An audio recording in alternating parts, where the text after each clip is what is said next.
Wow, let me say something calmly first before I lose it. I was about to go to bed, then I saw this video come up on YouTube about cars. I understand how this business works. I do. New brands show up, they deserve a fair look. Reviewers have to test them, compare them, keep the established brands honest, fact check the badges we grew up worshipping. That's the job. That's journalism. I have zero problem with any of that. But as car enthusiasts, and I mean real ones, some things actually matter beyond the spec sheet. And what I watched tonight before bed crossed a line for me. The biggest car reviewer on the planet, Matt Watson, Carwow, 11 million subscribers, a man who knows more about cars than basically everyone watching this, just stood there and told the world that a Chinese brand you've never heard of 2 years ago is the smarter buy over an Audi. The Jaecoo 8 plug-in hybrid SUV, and the pitch is simple. 27 grand cheaper than an Audi Q7, 428 horsepower, 0 to 62 in 5.8 seconds. Quicker.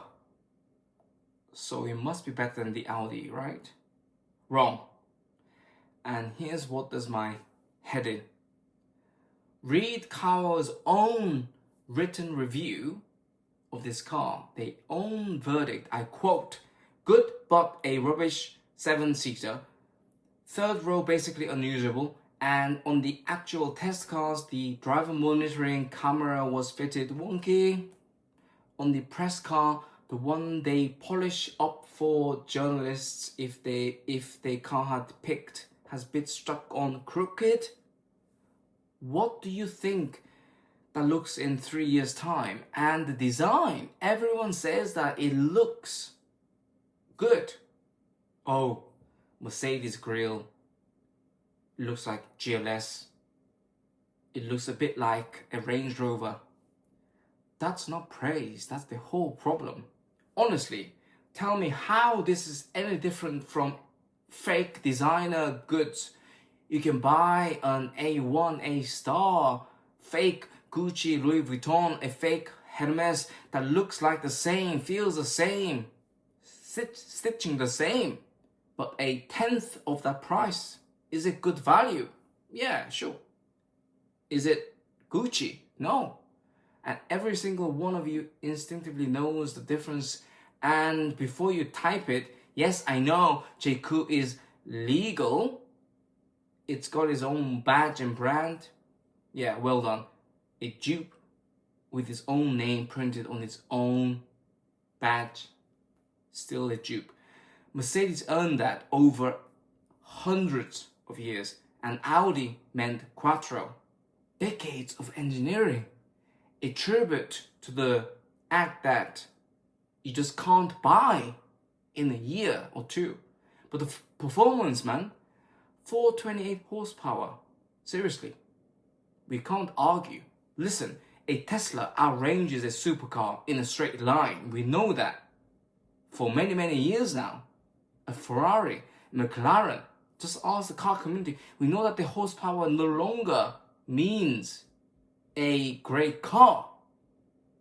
But 50 years of Chase's tuning, a dealer network, the confidence, the brand still exists after decades. The spec sheet, the only game a new brand can win now, of course, that's the game they want you judging.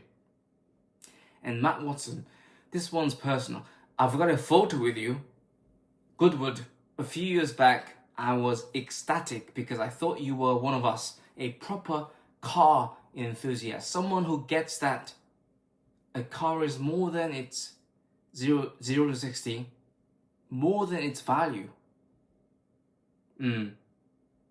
That's where it really hurts, because a true enthusiast doesn't stand in front of a 11 million people of your subscribers, and tell them that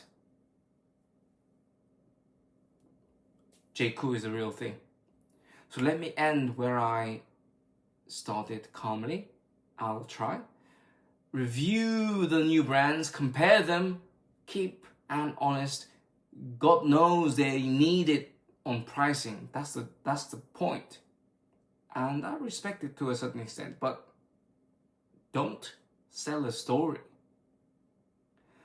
The people who care about the badge, history, reputation, it doesn't fit on the spec sheet, on the things that really matter. So, am I stuck in the past? Oh, or has the biggest car channel on YouTube, Carwow, started to sell something wrongly? What a shame. But comments below, let's have a discussion about this point. Good night.